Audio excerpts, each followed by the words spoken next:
was added later when the prequels came out. Only then did they start calling it Episode 4 A New Hope. To me, it's Star Wars.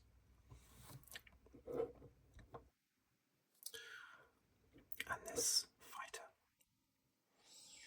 is probably amongst my top 5, is probably in my top 5 favourite spaceships from Star Wars. And that's saying a lot, because I loved the spaceships, and still do love the spaceships in Star Wars. Is that in focus? I like to think it is in focus. The iconic TIE Fighter, the original, and the TIE, T-I-E, stands for Twin Ion Engines.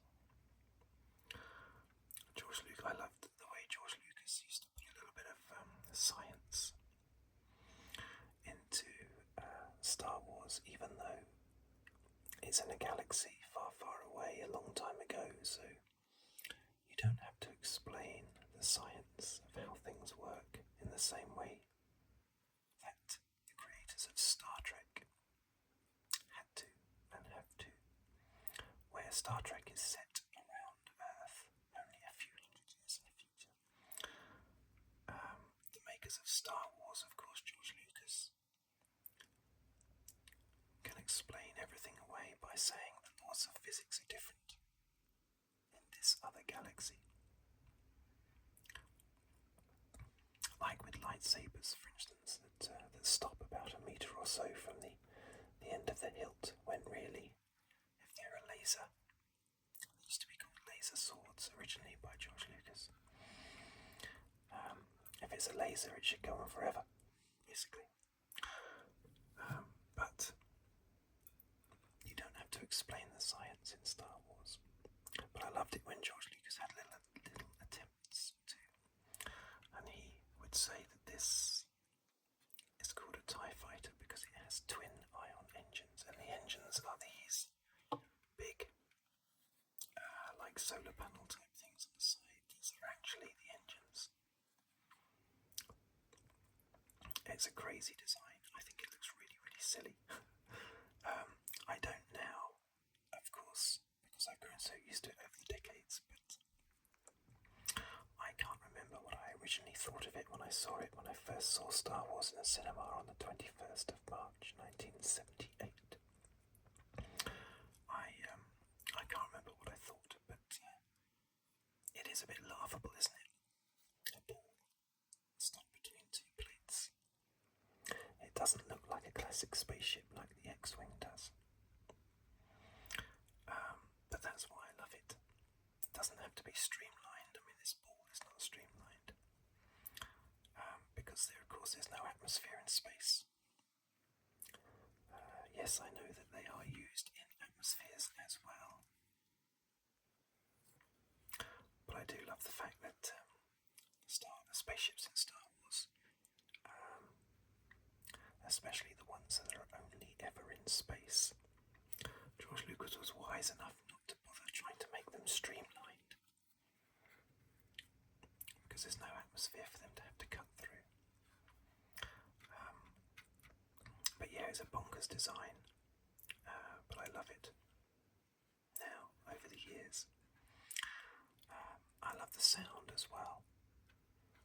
Ben Bird, who was the sound recordist engineer, I'm not sure what his proper title was, Ben Bird, but he did all the sound for all the unusual sounds, for the roar of Chewbacca, to the sound of guns firing, lasers, the sounds of spaceships. All of those sounds were created by him just by finding unusual sounds. I seem to remember reading that the sound of a laser bolt in Star Wars is him hitting a telephone wire with a metal rod, something like that. But anyway, the TIE Fighter sound was a combination of elephants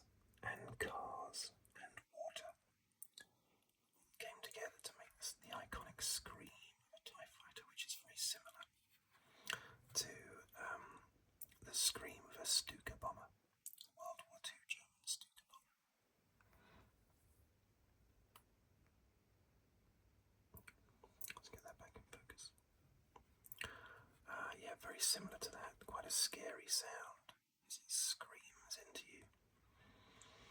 Great stuff. There have been lots of different TIE fighters, of course. There's a TIE Interceptor, TIE Bomber.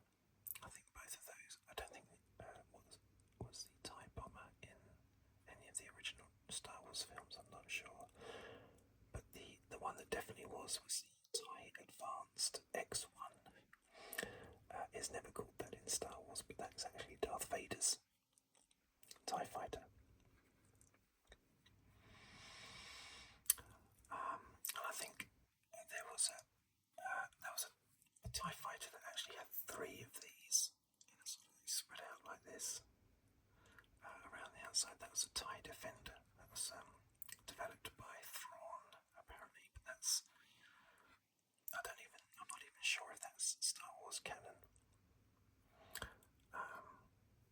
Thrawn is definitely Star Wars canon now, but I'm not sure if the TIE Defender is.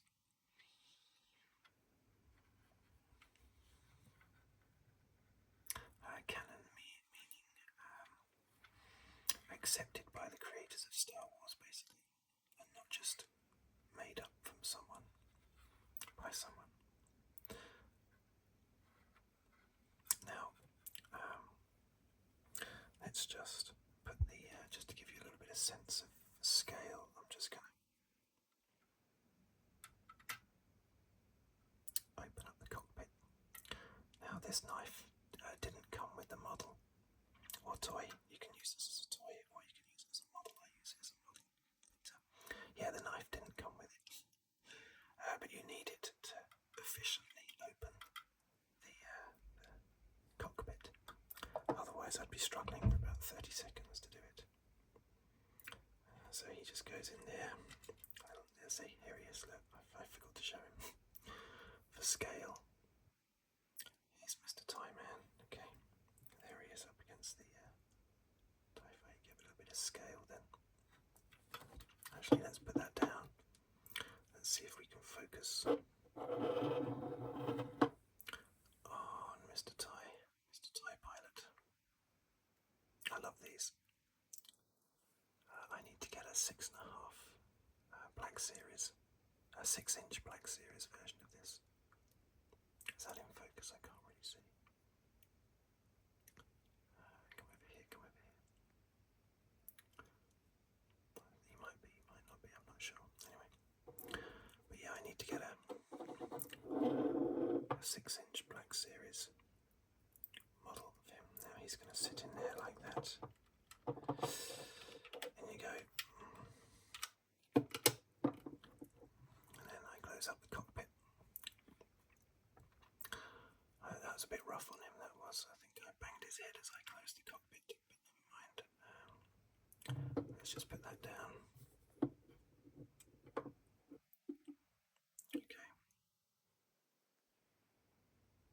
Get that in there, that's good. Okay, so there you go, just a little look at the TIE Fighter.